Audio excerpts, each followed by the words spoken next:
Primary care is in crisis today. Fewer than 2% of medical students decide to pursue careers in primary care, right at the time when the need for primary care has never been greater. It's estimated that we'll have 65,000 too few primary care physicians by about 2030. Burnout is a problem.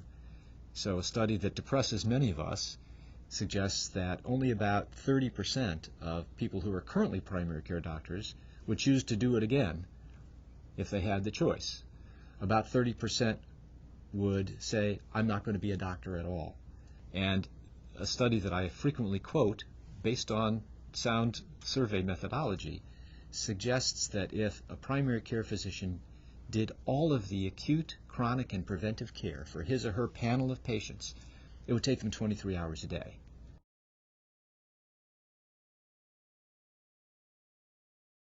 So the patient-centered medical home is a model that uses a team of caregivers to provide care to patients in a coordinated fashion. It often involves a physician as the head of a team, and then other team members that may include nurse practitioners or physician's assistants, but can also include nutritionists, pharmacists, social workers, community health workers, community resource specialists, and other behavioral health professionals.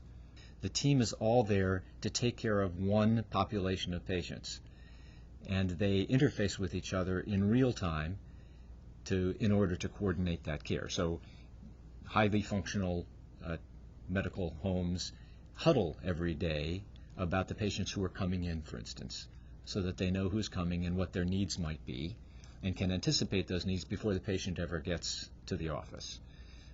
If there's a patient who has a particular problem with transportation, for instance, the community health worker or the community resource specialist may have set up in advance transportation to the clinic or have arranged transportation to get the next test that's been ordered by the team. That's a little different than just a multi-specialty clinic with lots of people working in it.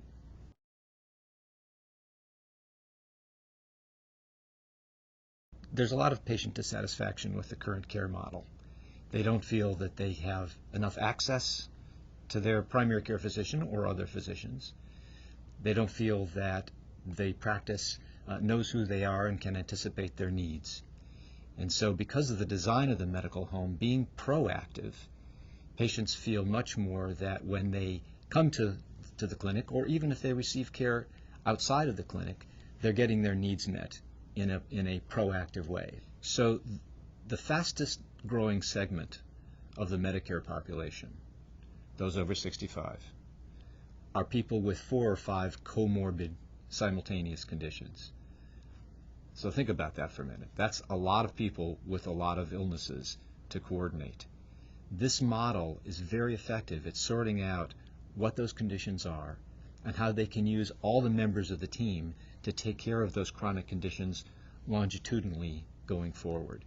And remember, as a cautionary note, that the number of people over 65 in this country is going to double between now and 2030. We're going to go from 35 million people to 70 million people over 65.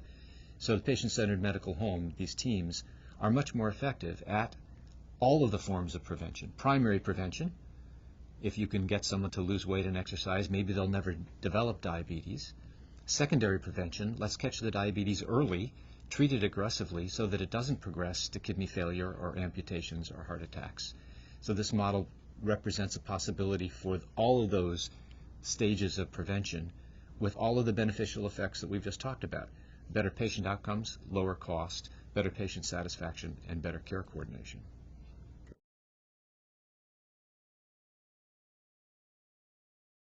Because of the benefits that have already been shown in the early studies, the notion is now, can we extend the benefits of the medical home, which implies a primary care population and a primary care workforce, to the next layer out? And so to use the parlance, the jargon, if the medical home is so good, can we build a medical neighborhood? And what a medical neighborhood means is, can we formalize the way that primary caregivers interact with their specialist colleagues? So studies have shown, for instance, that up to 50% of patients, when they're questioned, have had some issue with their primary caregiver and their specialty caregiver not communicating. Either they went to the specialist and there wasn't sufficient data from the primary care doctor, or they went back to their primary care doctor and the specialist hadn't communicated with them, or labs or tests weren't available, or they couldn't even get the results. So that fragmentation leads to bad outcomes for patients. The medical neighborhood is a way to say, okay, I'm the primary caregiver and I've just diagnosed breast cancer in a patient. I want to be able to communicate with my oncologist colleague in a way that makes sense. When do I need to send that patient? When can I keep the patient in my practice and do the things that are necessary? If the patient is cared for by the oncologist, what is his or her responsibility, and how do we communicate so that redundant care isn't given? Unnecessary tests aren't ordered. That's really the fundamental concept of the medical neighborhood. When you have a team taking care of an identified panel of patients, the panel sizes of an individual physician can grow because they have these colleagues to share their panel with. So we've proven that here at the Brigham in the medical home models we've already begun to evolve. Panel sizes grow because physicians are sharing their panel functionally with all of those other members of the team.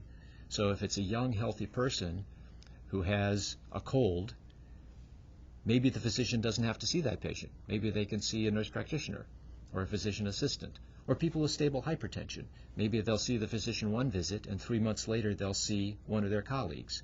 If someone has a nutritional problem, they may not need to see the physician in that visit. They'll come in and they'll see the nutritionist. If they're having emotional issues, the social worker can hook up with them and take care of that and get them rooted in the right direction to meet that need. Hence, the number of patients that the entire team can take care of grows.